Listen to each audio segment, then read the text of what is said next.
Secretary Kwasi Kwarteng joins us now. Hello. Very good morning to you. And firstly, can we say congratulations? Thank you. Because Thank you. That's very kind of you. I know that you've taken a short period of time off because you've just become a father. Thank you. Your partner's had a boy. So, huge congratulations to you. And you're back at the coalface pretty early on. You know, it's tough times, I know, for the government, and a very tough period of time, particularly for the NHS, as we have just heard. When, Mr. Kwarteng, do we go to Plan B? Look, we're looking at data on an hourly basis, day by day, certainly.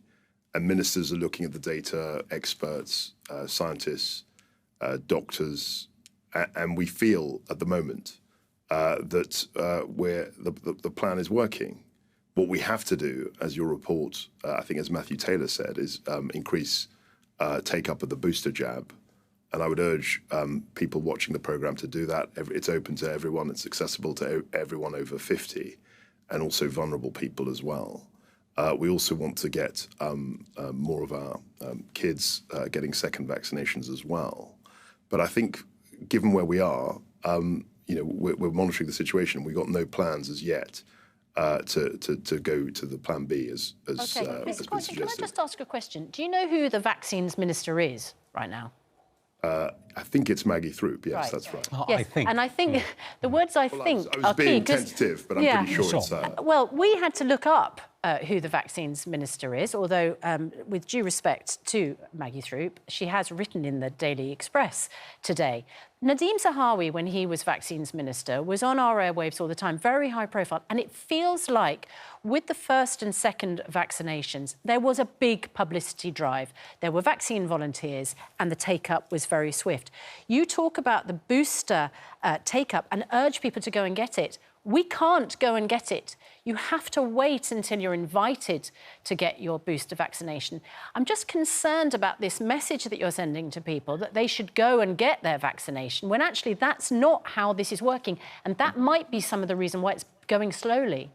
I'm pretty sure that people over the age of 50 can get their booster jab, but clearly we want to get Not unless more. you're invited, I'm afraid, at the moment. I wonder whether that might change. We want to get more urgency in the take-up. And the vaccine, I mean, Nadeem Zahawi did a great job, as you mentioned, and that was a critically important time, as this is. But clearly, a year ago, we didn't even have a vaccine. We didn't know whether we would get one. And it was vital that we managed to get as many people double vaccinated as quickly as possible. I'm pleased to say that that worked relatively effectively. It worked well. And as a consequence of that, we've managed to get back to some degree of normality. Except that we know that immunity wanes after 5 months. We need people to get their booster jab. That is going very slowly. 2/3 of care home residents, according to the Daily Telegraph this morning, are still waiting for a Covid-19 booster jab. GPs say that the pressure on them to be in their surgeries means that they can't get out to care homes to give those booster jabs. There are a lot of voices, medical voices, public health voices, saying we need to move beyond the vaccination programme and add other measures, mandatory mask wearing, social distancing, and perhaps working from home and vaccine passports. That is Plan B. What is the threshold for entering Plan B? So I'm not going to be here saying what the actual numbers are to trigger Plan B. All I'm saying is that we're looking at the situation in real time. And also we've had a measure of success. The economy is growing faster than any G7 country. And the reason why it's growing this fast is because of the success of the vaccine rollout. We've come through the lockdowns. And you will remember all through that period, and I used to come on this programme quite a bit in that time, some people were saying that the lockdown should be extended. And other people were saying we shouldn't have had a lockdown in the first place. We've taken a balanced approach. We had a lockdown. We had a roadmap out of the lockdown. We successfully hit phase 4. We've opened up the economy. And as a consequence of that, it is true that infection rates are rising, but the death rates and the hospitalization rates are much, much lower than they were at the beginning of this year. And we're learning to live with the virus and get back to normal life. And I think that's something which is really, I'm very grateful for. Listen, you're obviously here this morning to hold the line, but the evidence that we've been hearing throughout the show this morning from medical professionals, including GPs running busy surgeries, is that they feel that the booster campaign is flagging, that it isn't being led with enough punch and enough drive, and they're really concerned that we are going to repeat the criticism that was levelled at the government in the early stages of this whole drama, that too little was done too late. Yeah. And what we were being told this morning by GPs, for example, was that they want to see you implementing Plan B right now. That what's the point in delaying it? We're not talking about lockdown. It's not difficult for people to wear masks or to socially distance or to work from home. And if you put those measures in now, you forestall much deeper problems further down the line. Why the delay? Why not simply... Look, I hear you, Richard, but all through this period, as you know, and you've asked me these questions before, yeah. There've been people saying that we should do more, we should have more lockdowns, we should have more measures, and there've been other people saying that we're doing too much. We've taken a balanced approach. It's very evidence focused, data led, and at the moment, at this today, we feel that Plan A is working. Now, you're quite right. Mr. Kwarteng, I'm sorry to interrupt, but there was something you said just in your previous answer that with an eye on hospitalisations and death rates, the tragic death rates, they're not as bad as they were at the beginning of the year. I take issue with that. There have been 223 deaths, the highest since March.